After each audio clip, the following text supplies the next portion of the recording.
lagi di channel Mawar Art. Di video kali ini kita akan membahas tentang peradaban di alam semesta yang begitu luas ini. Nah, menurut teman-teman, di alam semesta yang begitu luas ini, apakah ada bukti konkret bahwa kita hidup sendirian di alam semesta ini? Untuk menjawab pertanyaan tersebut, mari kita dengar penjelasan berikut ini. Fermi, fisikawan asal Italia Enrico, pernah berkata, kemungkinan ada banyak kehidupan luar bumi di galaksi Bima Sakti kita.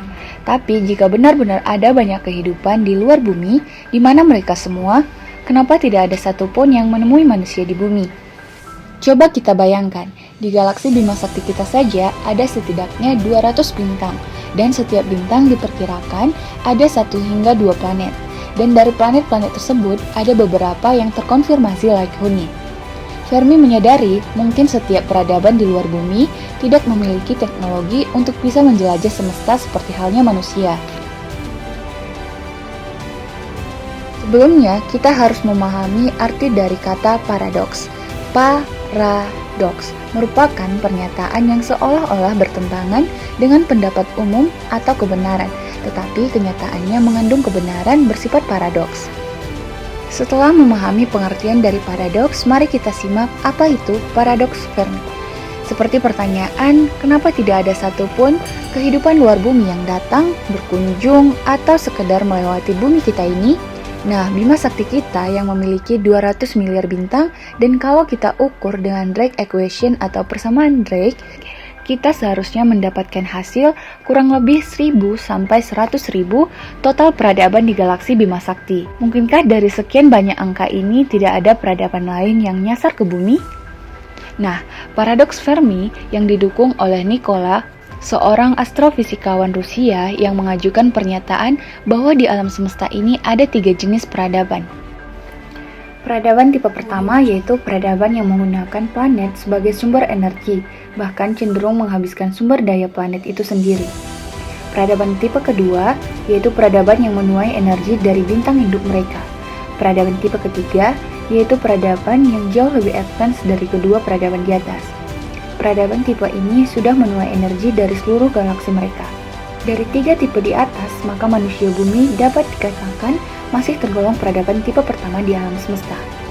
Planet bumi usianya masih muda, dan peradaban manusia jauh lebih muda dari bumi, yaitu baru 100.000 tahunan saja. Coba bayangkan, kalau di luar sana ada planet yang peradabannya sudah mencapai 9 miliar tahun. Seperti apa peradaban di dalam planet tersebut? Beginilah jawaban paradoks Fermi. Jawaban pertama menjelaskan bahwa peradaban tipe pertama tidak akan mungkin mencapai tipe kedua, apalagi tipe ketiga, karena suatu yang disebut dengan the great filter.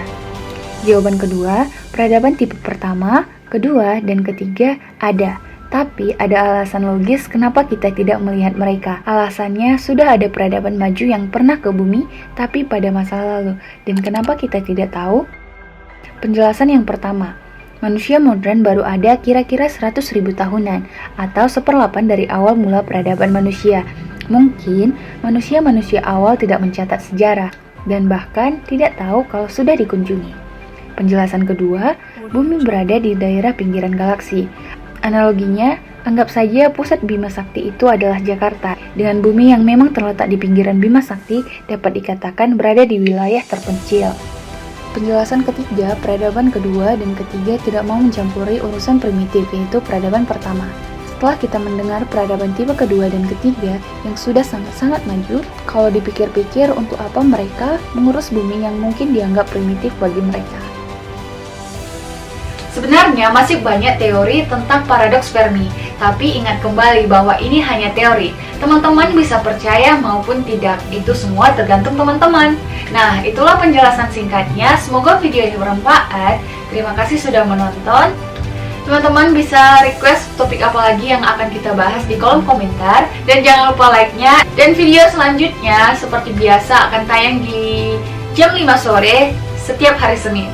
See you in the next video. Bye-bye!